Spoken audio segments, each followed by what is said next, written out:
Good morning students. In today's session we are going to see the other suitable analytical, in addition with your analytical tool, what other suitable tools and techniques can be used to maintain the stability analysis. So under this we are going to see three tools. The basic is WAM technique, that is wide area measurement technique, phasor measurement unit, and the last one is going to be the smart meter. So when the power system is getting stressed, more and more gets stressed, and if the penetration of your renewable energy resources is going to get increased, then your voltage stability assessment is becoming a key concern for maintaining the voltage stability and to enhance your security in case of your bulk power system.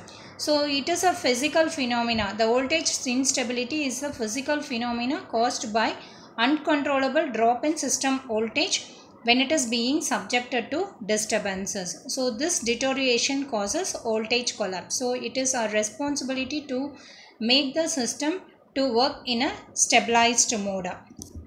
So when it is working under a stabilized mode, you need to, if it has to work under a stabilized mode, we need to have a data measurement and other control techniques. The other suitable techniques that is used for making the voltage stability analysis is wide area measurement technique, phasor measurement unit, and smart meter. So the wide area measurement technique, when you these three meters are going to be the main tool that is responsible for the analyzing your voltage stability assessment. So generally speaking, the concept of your coupled single port model, so in case if you are having one single port model, so this single port model has to be decoupled into a mesh type power grid and into several single port local equivalent models with considering your extra coupling impedances. When doing so, the real-time PMU measurement unit will collect all the data in each and every decoupled mode, and with respect to load bus, the data collected will be with respect to your load bus, reactive power, and what is the amount of power that has been generated, transmitted, and absorbed because of your inductive load and capacitive load. And all these things can be derived from the extended word type equivalent model. So first one, we should convert the coupled single port model has to be decoupled and make it as a two single coupled model. If you are having a mesh type power grid, then it has to be decoupled into several single port model. So in this, first we are going to see WAM technique. WAM stands for wide area measurement. This wide area measurement technique is the most actively developing technology in case of your world power sector. This is going to be the world most actively developing power technology in power sector. So this particularly WAM technique is based on the new quality of information that the system can provide, and it will be able to provide the data. With respect to all the connected devices, it has to provide the data so that it can be recorded, monitored, and it could be controlled. So wide area measurement is the most actively developing technology in world power sector, and it is the new quality of information that the system is able to provide. And also this WAMS provides a protective control system based on the data measured. It provides first the data will be measured. After once the data is measured, it will be recorded. Once the data is recorded, it will be analyzed. After analyzing, it will provide a protection and control system. So basically this WAMS will measure the data, record the data, analyze the data, and after that it provide protection and control system. So which is mainly meant for monitoring. That particular control system we can call it as WAMPACS. WAM stands for wide area measurement. PACS, protection and control. So this particular system will monitor and control the function and the output will be a completely new level of output. So it will be a rolling out technology in worldwide, and it comes under your wide area measurement system. Then a wide area measurement system is also used for synchronization purpose. It is also used for synchronizing your vector measurement of the power system mode, which is actively developed. Usually when you measure the parameters in a grid, it will be of vector measurement, that is, it has got both magnitude as well as the direction. When we are doing a measurement, it has to be a synchronized measurement technique. Why? Because the renewable energy source, when we are integrating it with a conventional source, both the system should be synchronized so that the stability could be maintained. So based on that synchronized vector measurement also, it is possible for us to identify the mode of power system operation, or whether the power system is in stable condition or not. So when you are having this WAMS tool in voltage stability analysis, this will allow you to obtain a detailed data about your steady state power measurement. So it will obtain both real online and in real time, and also it is used for obtaining the steady state data with respect to transient. So transient means it could either be a steady state transient or dynamic transient, and also operating mode of your power system. So all these data could be detailedly collected by when you are using a WAMS technique.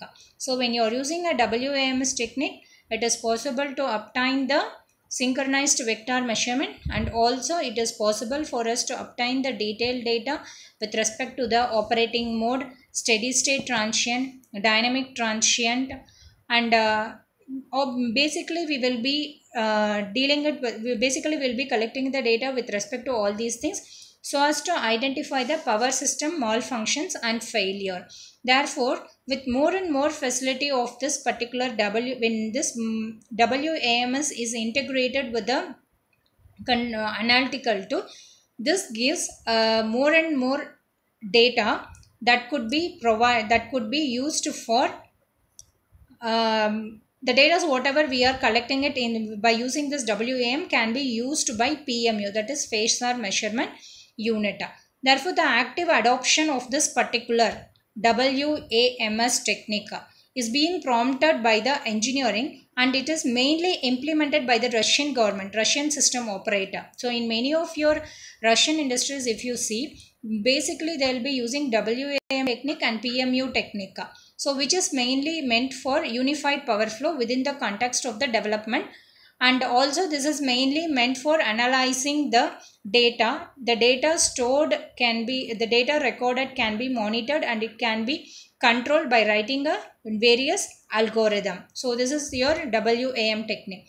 And also this WAM technique will give a geographical visualization in order to monitor the state of the network effectively. Therefore, when you implement it, it could be implemented as a part of your network prone, so as to maintain your voltage instability, or it could be it can be used to trigger the corrective action in order to avoid the voltage collapse. Next is going to, before we get into the phasor measurement unit, some more points that has to be discussed with respect to your WAMS is, it is a technology that provides, that improves the situational awareness and visibility within the power system network for today's and future grid. So compulsory we need to use this particular technique in the grid, whatever we are going to connect it. Next is going to be the phasor measurement unit. First, we should know what is meant by a phasor measurement unit. Phasor measurement unit is PMU. Usually we'll tell it as a PMU in the connected grid. Usually it is a device that will determine the magnitude and phase angle of the electrical phasor quantity. It either be your voltage or it could be your current in case of your electrical grid. But whatever data that is measuring by this phasor measurement unit, it will be measured as a common time source after synchronization. Therefore, the time synchronization is very, very important, and according to the IEEE standard, IEEE IEEE 1588. It is nothing but a precision time protocol that will allow the synchronized real-time measurement of multiple remote points of the grid, because a grid means it will not have only one point of contact, it will have multiple PCC, that is point of common coupling point, and it will have a multiple sub points, sub nodes, where we need to measure the value of voltage, current and frequency while transmitting the power from your source end to the end users.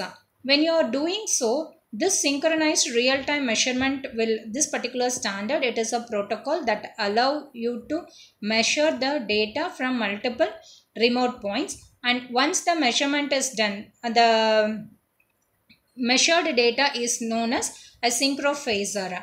And this synchronized measurement is very important, because if the grid supply demand are not perfectly matching, then frequency imbalances will cause, and also it causes stresses on the grid, which causes voltage collapse or voltage drop for power, voltage drop at the power network, and this leads to potential cause for power outages.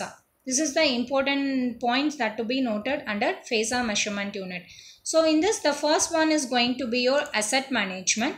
So under phasor measurement unit, here it is a high speed. So when you are using phasor measurement unit, it is a high speed time synchronized digital recorder that mainly record the voltage, current and frequency of your transmission system. It calculates both the magnitude of your current and phase angle, real and reactive power, what is the amount of real power consumed, reactive power supplied, what is the amount of power it has been absorbed. So all these data can be taken from the phasor measurement unit. So PMU can be applied for the following things, that is asset management. Second one is going to be your voltage stability. Third one, angle stability assessment. And the fourth is going to be your designing an optimal control. Asset management means with respect to the present capacity, what could be the future capacity that can be extended. Then voltage stability, how far the voltage is getting stabilized whenever there is a change in your load parameters or any input change in the parameters. Because of natural disaster, the renewable energy source output power will get disturbed. Because of that particular disturbances, what is the amount of voltage stability that can be maintained? It could be assessed by means of voltage stability techniques. Angle stability assessment, in the sense by using a state variable analysis, and by Lipnow's function method, you can analyze this angle stability assessment. The last one is going to be the designing optimal control. So to make the power flow to be optimum, what could be the device that can be connected in the grid? So centralized, it is the center configuration of your WAMS based on this control configuration. And also these explanations has been explained earlier. Next is going to be your, as I said, it is going to have IEEE 1588 precision time protocol, which allows the synchronized real-time measurement at multiple remote points on the grid. So all these points we have discussed earlier.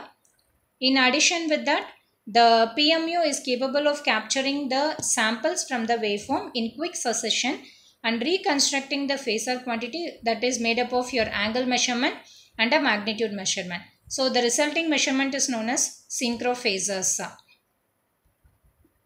And also it is useful for identifying your frequency imbalances, stress on the grid, which is the potential cause for your power outages.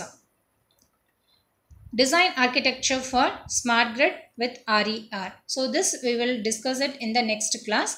The next one is going to be our smart meter. So smart meter, wherever we need a measurement technique with respect to your voltage, current, frequency, power. Power could be a real power or reactive power. We can connect the smart meters, and these smart meters could be of automated meter reading, that is AMR, which we discussed in module 1, and advanced metering infrastructure. This also we have discussed in module 1. So all those points could also be incorporated for this particular smart meter. Thank you, students.